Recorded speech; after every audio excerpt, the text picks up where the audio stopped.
I visualized the book closing. I saw my hand take the book and put it high on my shelf of memories, a matte black book with a spine marked in bold gold lettering. Sun.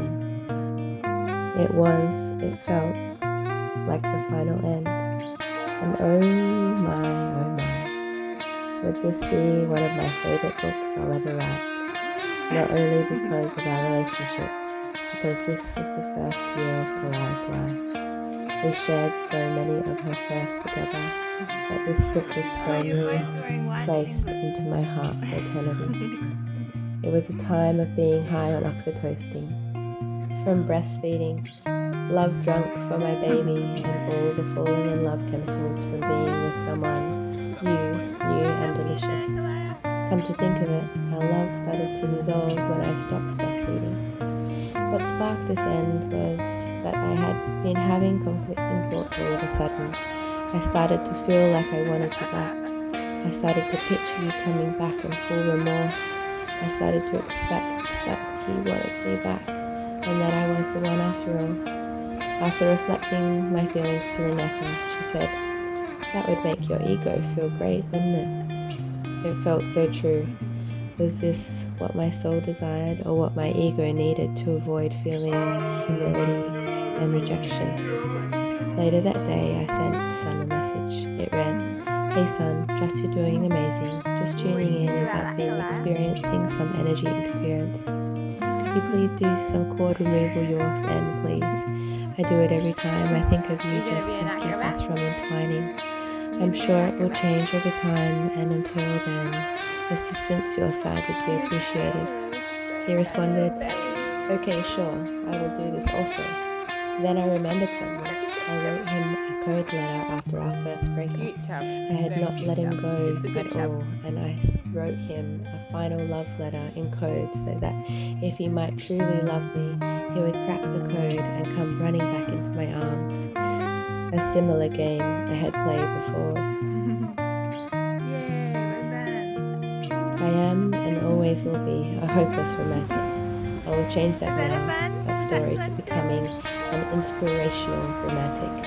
The love stories in my mind are divine, utterly divine.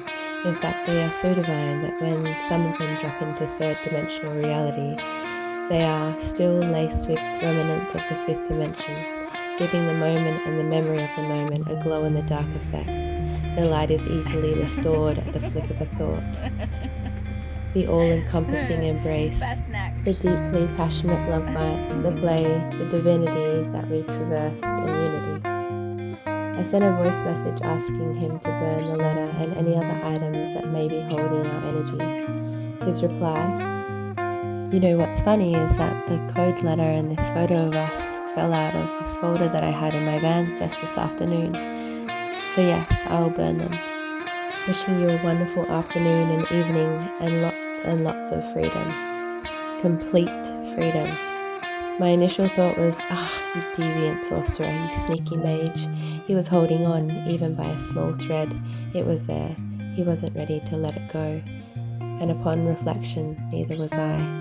Not until that very moment. It confirms for me the power of thought. I will never know, did the letter fall before, after, at the same time as I thought about it. That night, what I experienced was completely euphoric and exquisite. I felt all my energy being returned to me. Huge rushes of ecstasy flooded up and down my body, inhaling and exhaling. It felt complete. It felt like the wound was finally healed. And yes, there was a scar, and that scar was met with loving compassion. Yum, I thought. This is my life. There comes these stages in my life where I feel completely sovereign. I feel totally me. In the past, it seems to be the precursor to my next love, which again in the past have become all-encompassing. This time it will be different. This time I have prepared. This time I am ready to be ready to be ready. I learn a lot through love. I love love. Through the partnerships, I find exponential growth and expansion. Alone, I am also finding the same growth, partly as I'm living with 4 other humans that are constantly challenging my boundaries in a lens of love that I can only describe as unconditional, or at least as close as you can get to it. So although I have not been in a relationship, I have been relating in another form of intimacy. Love is indeed divine, and all I am reminded of each and every time is that the love I feel comes from me. Sure, others become catalysts, though they are only catalysts to what already resides in the deep wells of your existence. And so it is, as I can wholeheartedly feel, the end of this book anyway.